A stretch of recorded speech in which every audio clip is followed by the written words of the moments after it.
Assalamualaikum warahmatullahi wabarakatuh.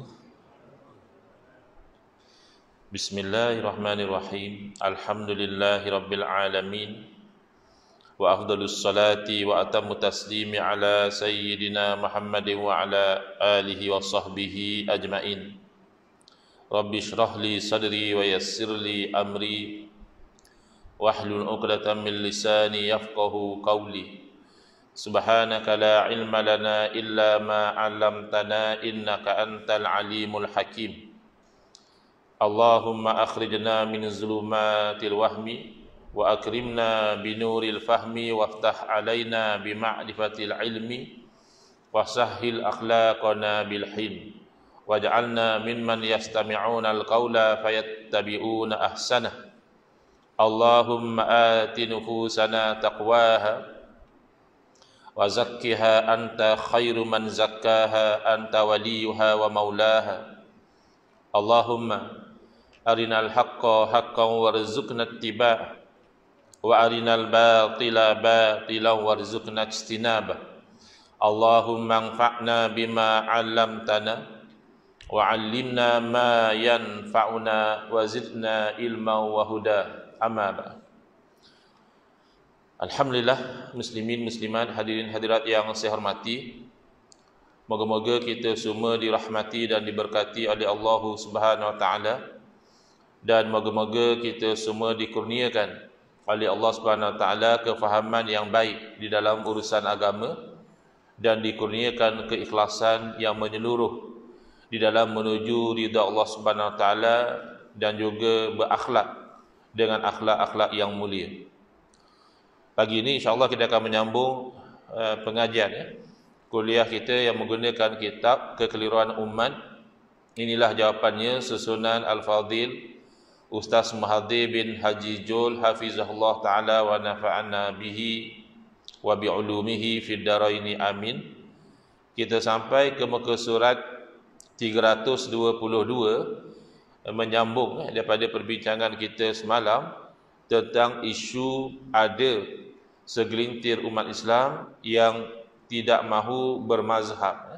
Mereka mendakwa mereka tak mahu ikut mazhab yang ada kerana mereka nak merujuk direct kepada Al-Quran dan juga As-Sunnah. Jadi kita telah terangkan semalam kekeliruan yang ada di belakang dakwaan ini, yang mana pada hakikatnya orang ini sama ada dia bermazhab dengan mazhab para imam, para ulama yang bersambung sanad ambilan ilmu sampai kepada Rasulullah sallallahu alaihi wasallam, atau dia bermazhab dengan mazhab guru dia, pensyarah dia yang mengatakan bahawa dalam isu ini inilah pendapat yang kuat, dalam isu ini inilah pendapat yang hampir dengan Quran dan Sunnah. Jadi dia bertaklid kepada guru atau pensyarah dia, ataupun dia bermazhab dengan mazhab dia sendiri. Jadi dua yang terakhir itu ada risiko lah ya. Kalau yang kedua itu dia bertaklid kepada guru ataupun pensyarah dia, maka timbul persoalan ya, adakah guru atau pensyarah dia itu telah sampai kepada level mujtahid sehingga boleh melakukan ijtihad sendiri tanpa bertaklid kepada ulama-ulama mujtahidin yang dahulu. Kalau dia ikut mazhab dia sendiri, itu lagi serius. Apakah kelayakan dan kemahiran dia untuk menggali hukum direct daripada Quran dan Sunnah. Di muka surat 322, tanbih, peringatan. Orang yang tidak mahu bertaklid, yakni dalam bab fiqh ya, dalam keadaan dia itu bukan mujtahid tapi dia tak mahu bertaklid, adalah orang yang fasik di sisi Allah dan Rasulnya. Dia menyangka dengan dia tidak bertaklid itu dia orang yang baik, dia orang yang beramal dengan Quran dan Sunnah. Kita telah terangkan semalam, taklid yang haram, yang tak dibenarkan itu pertama taklid dalam perkara akidah. Ya, orang itu beriman hanya kerana ikut orang, dia pun tak tahu kenapa dia beriman Allah wujud, qidam, baqa, dia pun tak faham. Dia hanya ikut. Orang beriman macam itu dia ikut. Yang itu yang dilarang. Dan kepada orang-orang ulama-ulama yang telah sampai kepada level mujtahidin. Bahkan ulama-ulama yang hebat, seumpama Imam Nawawi, Imam Hajar Asqalani, walaupun mereka pada level mereka itu sudah dianggap mujtahid, tetapi mereka masih lagi bermazhab. Mereka ini adalah antara tokoh-tokoh ahli hadis yang bermazhab Syafi'i. Masih bermazhab. Padahal sudah hebat. Ilmu mereka itu sudah diiktiraf oleh seluruh dunia Islam, pun masih lagi bermazhab pada level tertentu.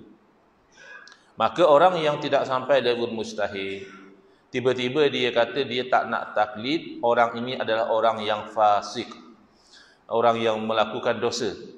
Al-Imam Ahmad bin Hanbal rahimahullah ta'ala berkata, man za'ama annahu la yarat taqlida wa la yuqallidu dinahu ahada fahuwa qawlu fasiqin indallahi wa rasulihi innama yuridu bidzalika ibtalal athari wa ta'tilal ilmi was sunnati wa tafarruda birra'yi wal kalami wal bid'ati wal khilafi. Kata Imam Ahmad bin Hanbal rahimahullah ta'ala, ya, ulama salaf yang masyhur, pengasas mazhab Hanbali, beliau berkata, barang siapa yang mendakwa bahawa dia tidak melihat taklid, maknanya dia itu tidak berpegang dengan taklid, dan bahawa dia tidak bertaklid dalam bab agama satu orang pun. Saya tak taklid sesiapa, saya ikut Quran hadis saja. Maka dia, percakapan yang demikian adalah percakapan orang fasik di sisi Allah dan Rasul. Kerana hakikatnya percakapan dia itu yang mengatakan dia tak bertaklid itu, dia sebenarnya berkehendak untuk membatalkan athar, yakni hadis. Ya, kerana dia nanti akan bercakap mengikut apa yang dia rasa, apa yang dia cenderung. Mungkin dia mendakwa dia berpegang dengan hadis, tapi dia membatalkan maksud hadis. Ataupun dia pun tidak tahu penilaian hadis itu di sisi para alim ulama. Tak sesuai dengan nafsu dia, dia kata, oh ini hadis palsu, saya tak pakai hadis ni. Ya. Jadi membatalkan asar, hadis-hadis dan juga kalam para sahabat, dan mensia-siakan ilmu dan sunnah. Bahkan dalam bab dunia pun kita tahu kan, orang yang misalnya nak jadi peguam, dia kena belajar dulu 4 tahun, mungkin 4 tahun lebih, dah habis belajar, dah lulus, dah masuk dalam dean's list, ya, dah dapat result yang bagus, first class honors, masih belum dibenarkan jadi peguam. Kerana dia itu dilatih under supervision seorang peguam yang paling tidak sudah berpengalaman 7 tahun. Kena read in chambers, kena jadi murid kepada lawyer berpengalaman. Lalu dia dilatih dalam tempoh 9 bulan itu untuk buat apa tu, statement of claim, untuk pergi ke mahkamah, untuk mention case, untuk itu ini. Ya. Selepas itulah kalau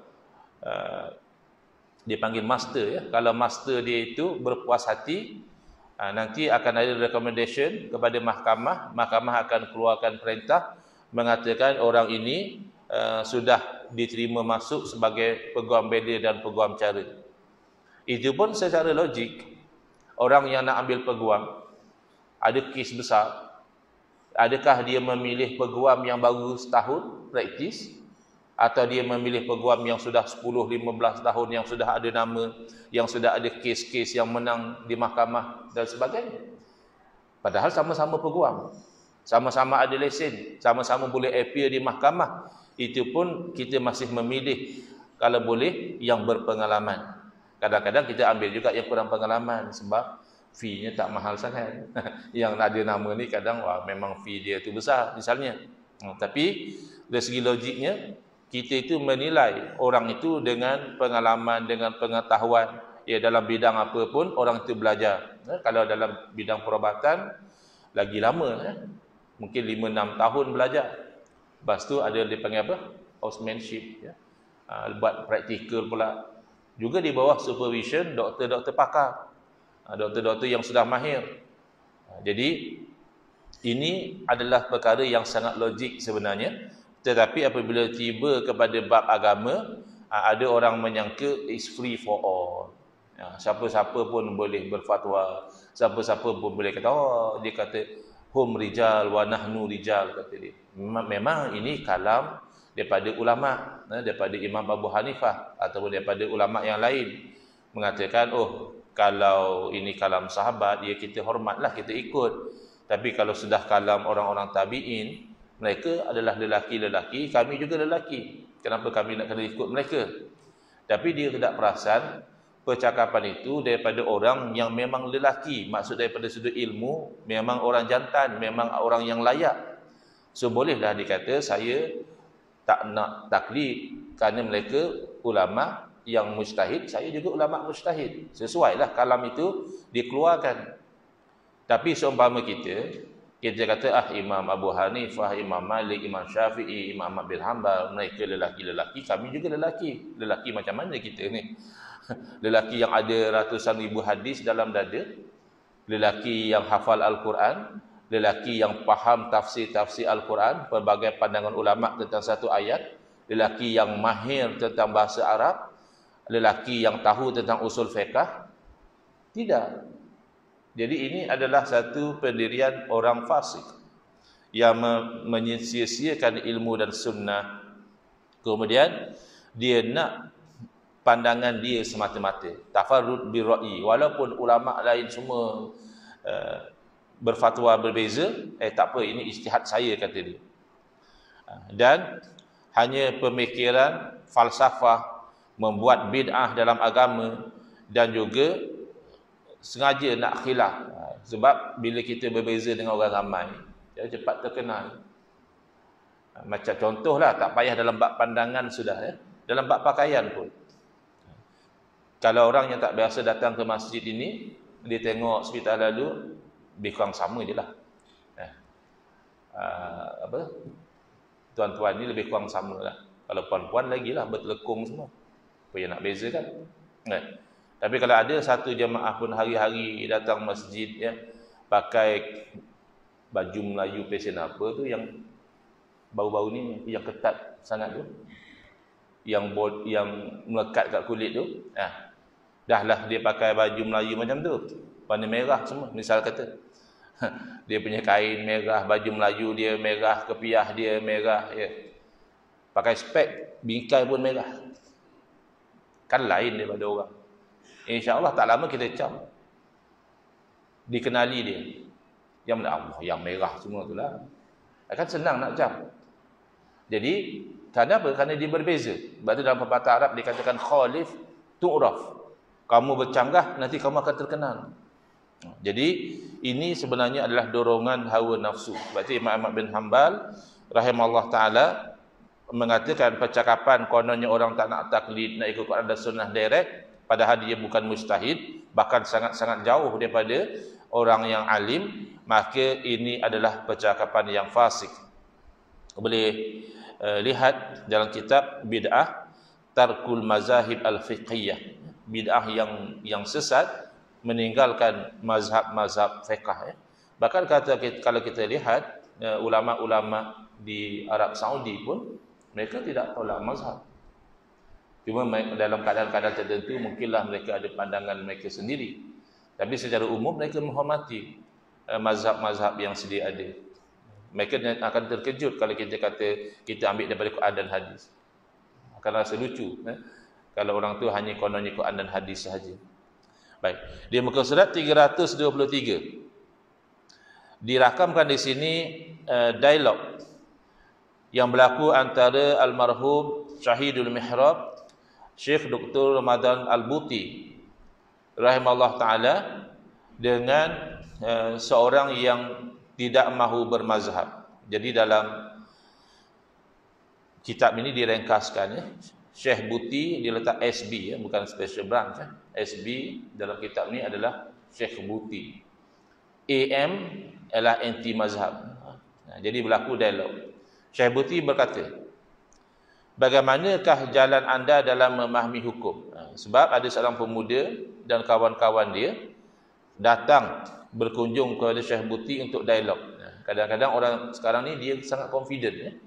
Padahal level ilmu dia dengan level ilmu Syekh Ramadan Al-Buti sangat jauh. Tapi kan zaman ni ada penyakit yang kita sebut tu apa? Masih ingat? BBAK. Biar bodoh asal confident. Bodoh pun tak apa, tak ada ilmu tak apa, yang penting confident.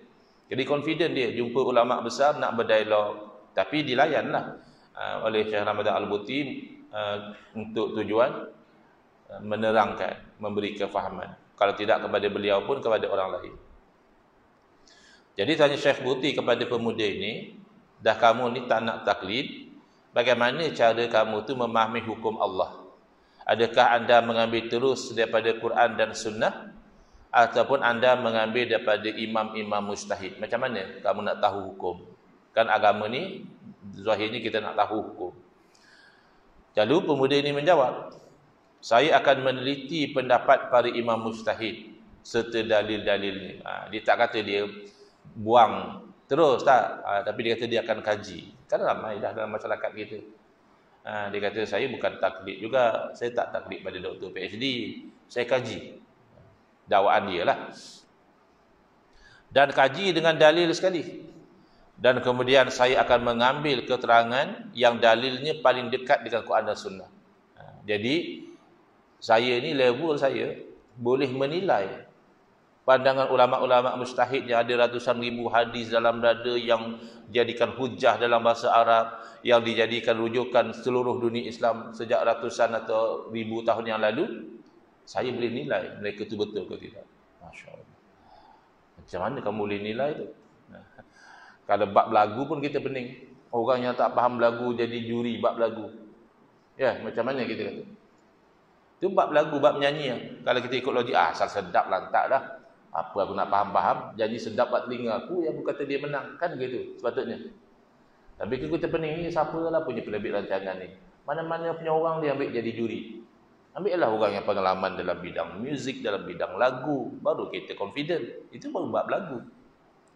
Tapi yang bab ilmu, dia kata dia boleh nilai pandangan mujtahid mana yang hampir dengan Quran dan Sunnah. Kadang-kadang kalau kita baca ayat Quran suruh disambung pun dia tak tahu nak sambung. Ya. Kalau tahu sambung pun belum tentu faham. Apatah lagi tak tahu nak sambung.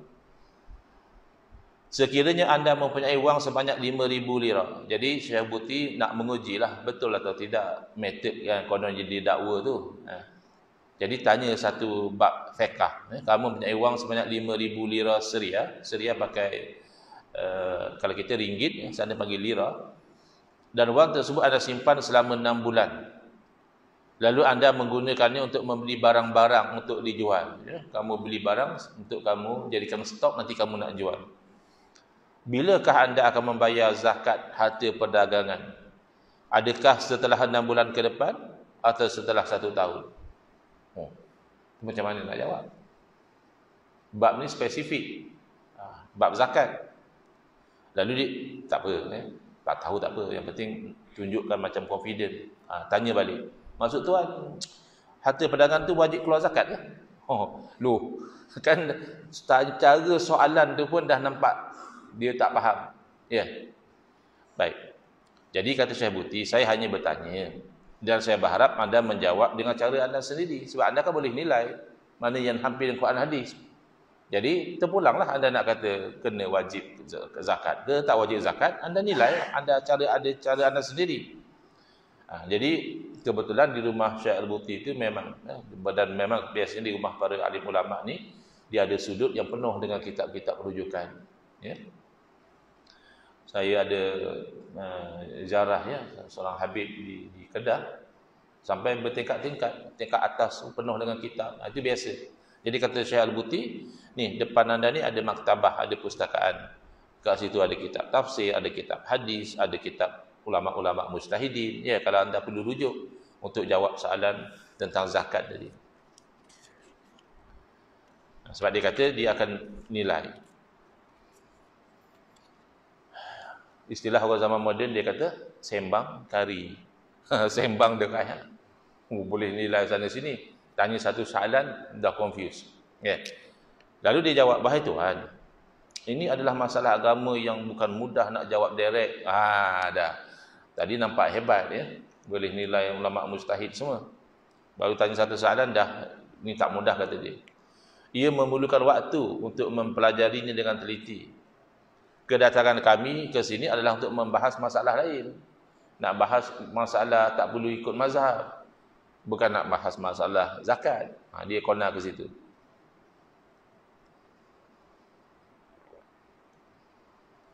Jadi kata Syekh Buti, baiklah, saya nak tanya. Direct terus to the point ya. Apakah setiap Muslim wajib menyelidiki dalil-dalil para imam mujtahid? Kemudian dia mengambil mana yang lebih dekat dengan Quran dan hadis? Macam kita ni, kita nak semayang. Ya, nak wuduk lah tak payah semayang lagi. Kan bab wuduk pun sudah ada khilaf. Jadi sebelum kita berwuduk, adakah wajib kita tahu dulu pandangan para ulama ni? Kaji dalil-dalil mereka. Kemudian nilai mana yang hampir Quran hadis, baru kita beramal. Kalau tak berdosa kita, adakah wajib macam itu? Itu maksud soalannya. Kata dia, ya wajib. Kata Syekh Buti, jika begitu, kalau wajib buat macam itu, maka semua orang wajib mesti memiliki kemampuan ijtihad. Seperti yang dimiliki oleh para imam mazhab. Paling tidaklah kita kena mahir seumpama imam mujtahid. Kita kena ada kepakaran macam Imam Abu Hanifah, Imam Malik, Imam Syafi'i, Imam Ahmad bin Hanbal. Dan baru kita boleh nilai. Kan kalau orang menulis jurnal, kan dia ada istilah peer reviewed journals kan. Jurnal-jurnal yang dinilai oleh peers, oleh orang yang setara. Zaman sekarang ni kadang yang menilai tu orang yang tak setara. Bagi saya hujah dia lebih mantap lagi. Ya, kamu mana tahu hujah dia lebih mantap? Adakah kamu dalam bidang tersebut? Berapa tahun kamu mengaji dalam bidang itu? Ya. Jadi di sini kata Syekh Buti, kamu kena ada kemahiran yang sama level atau sebenarnya lebih sempurna. Sebab kamu ni nak jadi judge. Kamu kena lebih pakar lagi pada imam-imam mazhab ni. Imam mazhab tu sebenarnya di bawah kamu. Sebab kamu nak nilai ni pandangan mereka ni. Kerana orang-orang yang mampu memutuskan pendapat para imam berdasarkan ada sunnah sudah tentu mesti lebih pandai daripada imam-imam itu. Sebab dia yang nak jadi judge.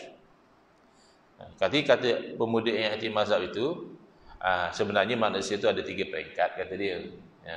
Pertama muqallid. Orang yang memang terpaksa bertaklid. Kedua muttabi'. Orang tu dia ikut, dia bukan mujtahid tapi dia tahu dalil.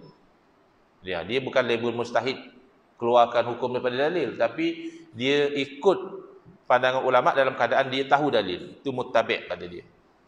Dan yang ketiga barulah mujtahid. Jadi orang yang mampu membandingkan mazhab kemudian memilih mana yang lebih dekat dengan Quran dan Sunnah, dia adalah muttabi'. Dia tu antara muqallid yang memang tak tahu dalil, ikut saja pada fatwa ulama, dan antara mujtahid yang memang pergi direct pada dalil. Dia ni tengah-tengah kata dia.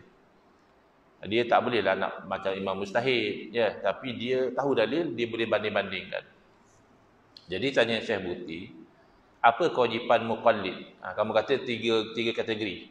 Muqallid, muttabi' dengan mujtahid. Kalau muqallid, apa kewajipan dia? Jadi dia akhirnya terpaksa jawab yang praktikal lah. Jadi dia kata yang muqallid dia bertaklid kepada imam mujtahid yang sesuai dengan dia. Macam kita sesuai dengan kita Imam Syafi'i lah, sebab banyak yang mengajar pada kita ni mazhab Syafi'i. Kalau kita ni misalnya banyak belajar mazhab Hanafi, mungkin sesuai kita taklid Hanafi atau Maliki dan sebagainya. Okey. Lalu Syekh Buti bertanya, apakah dikira berdosa jika dia yang dia orang mukallid itu bertaklid kepada hanya seorang imam secara terus-menerus dan dia tidak mahu berpindah kepada imam yang lain? Berdosa tak? Tadi kamu kata kewajipan mukallid bertaklid kepada mana-mana imam yang sesuai, ya. Sekarang ni dia taklid satu imam je. Taklid Syafi'i saja. Tak adalah taklid Malik ke Abu Hanifah ke, tak ada. Satu imam. Berdosa tak? Dia kata itu haram. Kan ada golongan zaman kita ni, dia cepat menghukum haram, tapi bila kita tanya dalil, dia tak boleh datangkan. Saya ada pengalaman interaksi dengan orang macam ni. Bukan calang-calang ada PhD.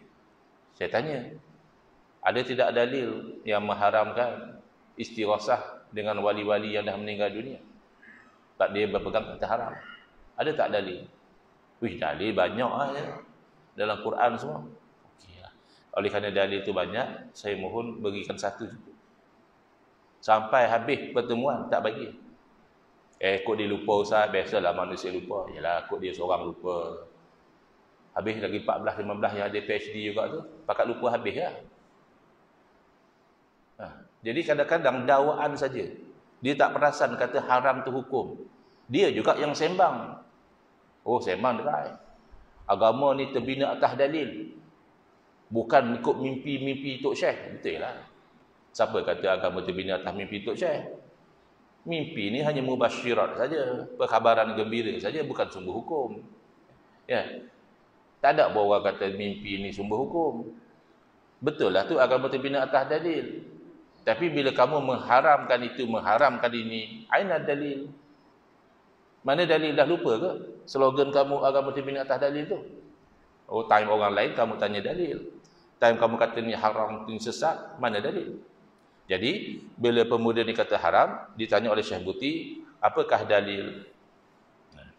Lalu kata pemuda ini, dalilnya adalah kerana dia menetapkan sesuatu yang tidak pernah diwajibkan oleh Allah. Ini dia tak faham. Ni yang berlaku dalam masyarakat ni. Kami bukan larang orang baca Yasin. Kami tahulah baca Yasin tu sunat. Yang kami larang ni menetapkan baca Yasin malam Jumaat. Itu yang tak boleh. Kan kita pernah dengar macam tu. Loh, kamu tak tahu beza antara menetapkan dengan membiasakan diri. Kalau memang menetapkan, memang kita setuju kena ada dalil. Tapi menetapkan itu, kalau ada orang dia kata nak baca Yasin mesti malam Jumaat bang. Malam lain jangan baca Yasin. Itu kena tanya mana dalil. Mana dalil malam lain tak boleh baca Yasin? Atau kalau dia kata nak baca Quran malam Jumaat mesti baca surah Yasin. Tak boleh baca surah lain. Kita tanyalah mana dalil lah. Kata malam Jumaat tak boleh baca surah lain itu mana dalil? Itu namanya menetapkan. Yang diamalkan oleh masyarakat kita ini adalah membiasakan diri. Asal malam Jumaat baca Yasin, asal malam Jumaat baca Yasin. Tak baca Yasin pun tak ada masalah. Kenapa biasakan juga? Ada kalau tak ada masalah. Kerana ada hadis Nabi SAW bersabda, ahabul a'mali ilallahi adwamuha wa in qalla. Sekasih-kasih amalan kepada Allah Ta'ala yang paling berkekalan, walaupun sedikit. Sedikit tak baca Yasin seminggu sekali, ya sedikit. Patut tiap-tiap malam lah baca Yasin. Kenapa malam Jumaat saja baca?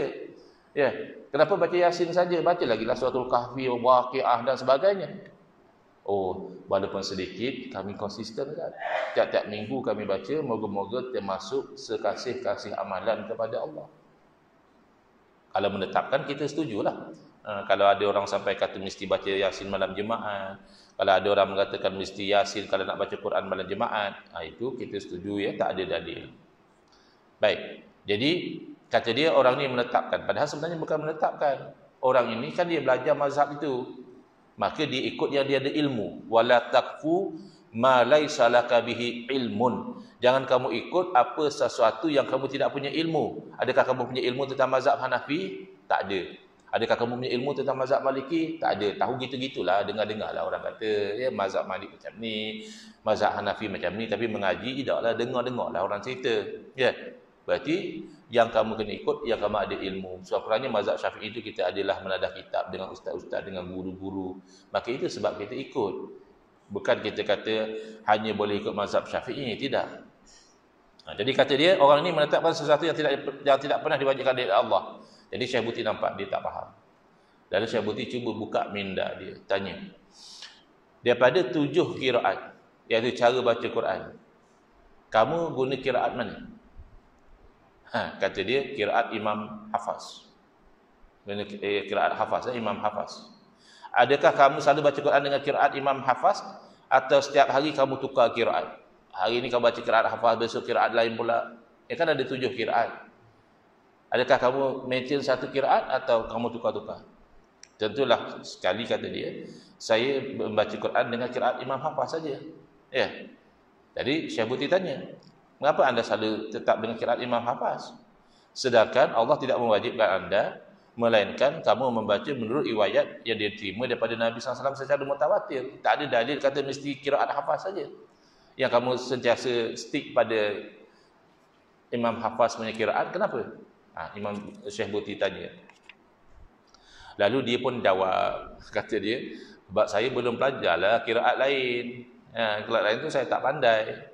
Dan bukan mudah saya nak baca Quran dengan qiraat lain tu. Kalau yang hafaz ni saya dah biasa. Jadi Syekh Buti pun bagi tahu, macam itulah keadaan orang yang belajar fiqh. Kalau dia dah belajar fiqh ikut mazhab Syafi'i dan mazhab lain dia hanya dengar-dengar, dia bukan belajar betul-betul, tak mudahlah bagi dia kecuali dia ikut mazhab Syafi'i. Bukan sebab dia menetapkan sesuatu yang Allah tidak tetapkan.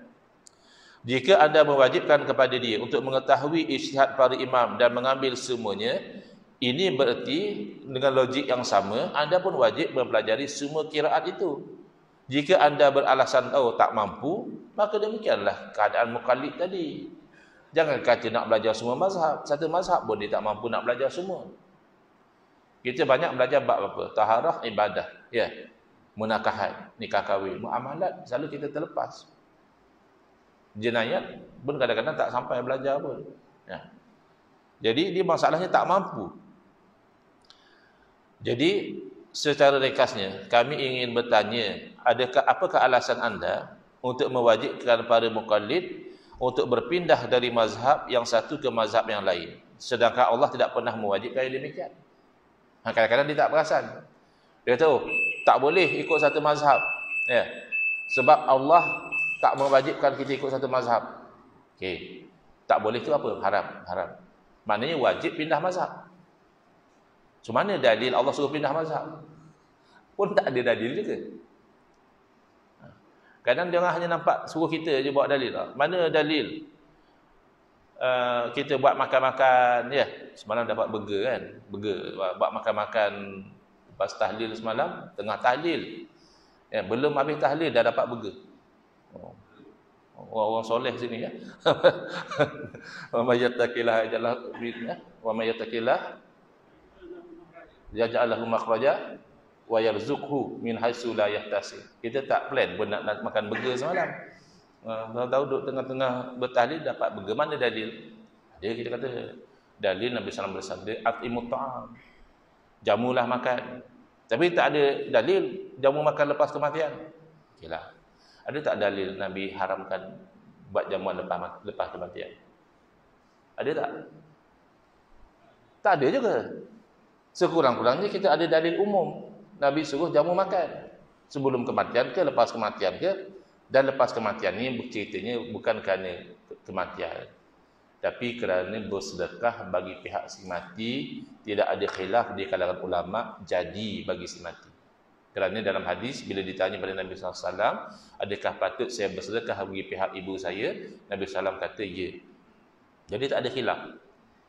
Sedekah bagi pihak si mati sampai. Jadi kita harap yang bersedekah burger semalam tu dia faham bahawa dia niat ini sedekah pahalanya itu untuk si mati.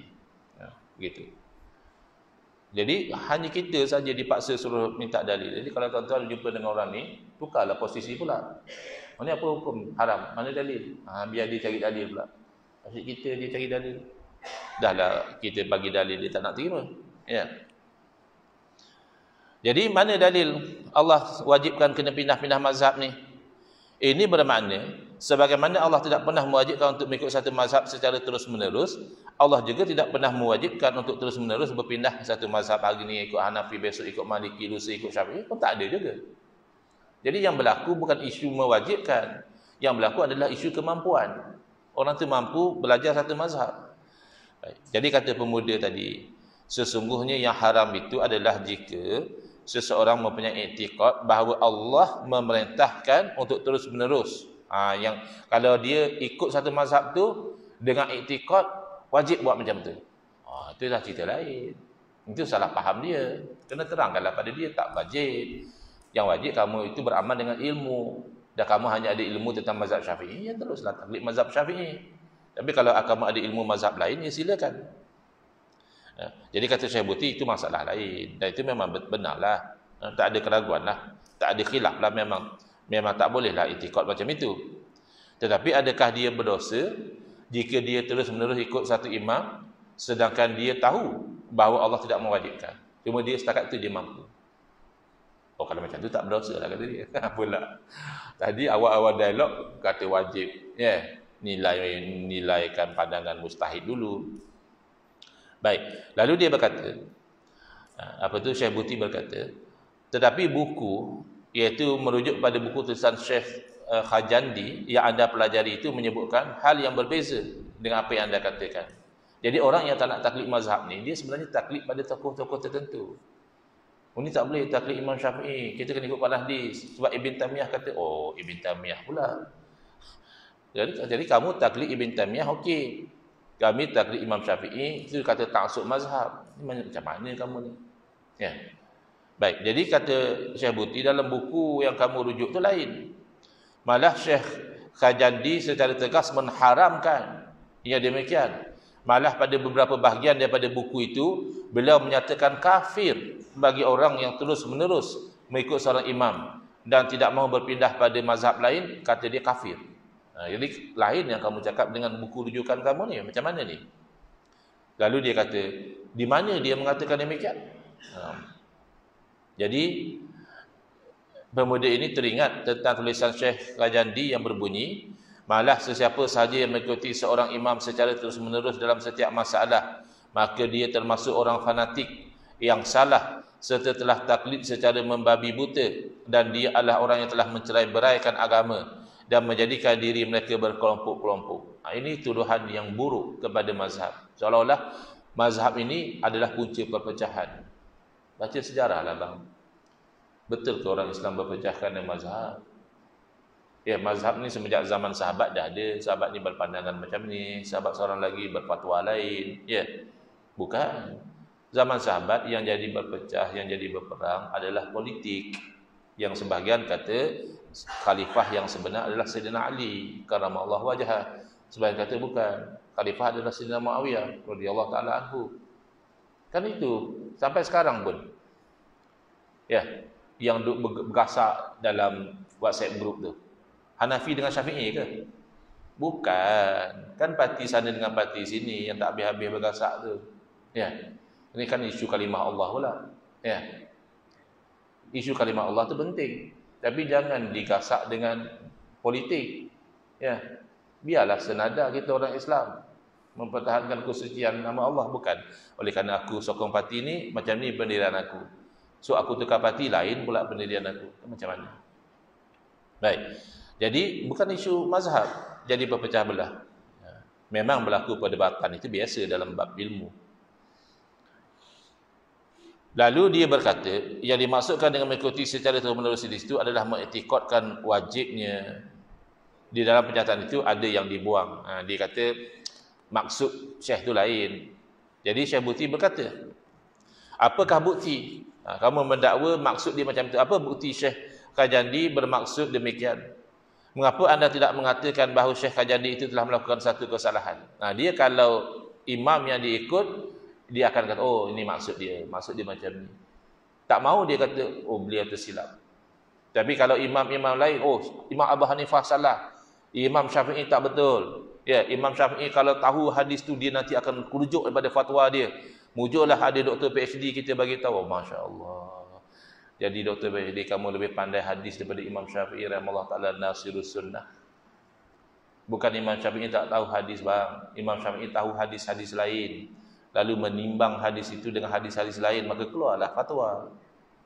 Bukan Imam Syafi'i tak tahu hadis Nabi SAW cium isteri lalu salat. Bukan Imam Syafi'i tak tahu bahawa Nabi salat dan Nabi pegang kaki Siti Aisyah. Bukan tak tahu. Tapi ada ayat Quran yang jelas menunjukkan bahawa aula mastumun nisa, kalau bersentuhan dengan perempuan batal wudu. Habis tadi ciumkan isteri Nabi termasuk yang diwajibkan menutup muka. Ada kemungkinan Nabi cium dalam keadaan muka tu tertutup. Nak keluar rumah, isteri dah pakai penutup muka, masa tu baru cium. Tapi boleh jadi juga cium dalam keadaan tak tutup. Pegang dalam keadaan berlapik tu kan biasa. Orang tengah tidur kan biasa selimut kaki dia. Tak berlapik pun boleh jadi. Bila ihtimal macam ni, ihtimal macam tu, dalil tu jadi gugur. Tak kuat untuk membatalkan zahir Al-Quran. Itu ada kaedah dia. Oh, datang-datang dia ingat Imam Syafi'i tak tahu. Hadis yang dia tahu tu Imam Syafi'i tak tahu. Jadi, kenapa tak kata saja beliau salah? Lalu Syekh Buti terus berkata, tetapi walaupun anda merasakan berlaku beberapa perkataan yang kononnya dibuang dalam ucapan Syekh Khajandi itu, ucapan itu tetap tidak memiliki apa-apa makna. Kerana setiap Muslim mengetahui bahawa seorang imam tertentu dari 4 imam mazhab itu bukanlah termasuk kewajipan syariat, melainkan atas dasar pilihan orang itu sendiri. Dan bukan kata oleh kerana kita duduk di Malaysia, kita wajib taklid mazhab Syafi'i, tidak demikian tuntutan syarak. Habis kenapa kita ikut mazhab Syafi'i? Kerana itu yang kita mengaji. Dan dalam bab undang-undang awam, kita ikut kepada pemerintah. Pemerintah bila dah pilih satu fatwa, kita ikut atas dasar taat pemerintah. Bukan atas dasar wajib ikut mazhab itu. Jadi mana secara teori, kita duduk di Malaysia, tapi kita mahir mazhab Hanafi, kita beramal mazhab Hanafi, itu tak masalah pun kawan-kawan kita yang di Masjid India apa semua tu. Tak ada orang kacau pun. Okey saja mereka beramal sebab itu ilmu mereka. Ya. Kemudian pemuda tadi berkata, bagaimana boleh demikian? Saya mendengar daripada banyak orang dan juga daripada sebahagian ahli ilmu bahawa diwajibkan secara syariat mengikut mazhab tertentu secara terus-menerus dan tidak boleh berpindah kepada mazhab yang lain. Dia dah bila dah tak boleh jawab tu dia, tapi saya dengar depa kata dia ada makcik di mana kata sat-sat hang kemah ni hang dengar dah, hang dengar. Okey, kata Syekh Buti, cuba anda sebutkan pada kami nama satu orang saja daripada kalangan orang awam atau ahli ilmu yang mengatakan demikian. Coba kata hang dengar dia makcik di Langkawi lah, ya, tiba-tiba pakcik di Johor lah, ya, sebutlah nama apa. Ya. Lalu Syekh Buti berkata, anda tidak akan dapat mencari seorang pun yang berpendapat keliru seperti ini. Memang pernah diriwayatkan pada masa terakhir dinasti Uthmaniyah, di mana mereka agak keberatan jika ada orang yang bermazhab Hanafi berpindah kepada mazhab lain. Jika benar ini berlaku, itu termasuk dalam fanatik. Mungkin berlaku pada setengah orang yang tak faham, dia kata mesti ikut satu mazhab saja. Tapi itu bukan satu pegangan yang dipegang oleh para alim ulama dan bukan satu perkara yang ditekankan oleh masyarakat. Masyarakat sebenarnya tak tahu pun mazhab. Kebanyakannya. Kita tahu tak bila kita tanya ustaz tu, ustaz apa hukum macam ni, ustaz pun jawab. Kita tahu tak ustaz tu jawab mazhab mana? Kerana kita tak tahu pun. Sebab itu dikatakan mazhabul ami, mazhabul mufti. Mazhab orang awam ni sebenarnya mazhab mufti dia. Apa yang mufti dia fatwa, itu yang dia ikut. Jadi tak betul lah ya dakwaan pemuda ini kononnya kita mewajibkan ikut satu mazhab sahaja. Wallahu alam. Insya-Allah dalam kuliah yang akan datang kita akan sambung di muka surat 330. Masih ada kaitan rapat dengan tajuk sebelum ini, iaitu isu mengambil hukum terus direct daripada Quran dan hadis. Bismillahirrahmanirrahim. Alhamdulillahirabbil alamin. Wassalatu wassalamu ala asyrafil anbiya'i wal mursalin wa ala alihi wa sahbihi ajma'in. Allahumma shrah sudurana wa ahsin akhlaqana wa azim ujurana wa nawwir qulubana bi nuri hidayatika kama natarada min nuri syamsika abadan abada bi rahmatika ya arhamar rahimin. Walhamdulillahirabbil alamin. Amin ya rabbal alamin. Wal afu minkum.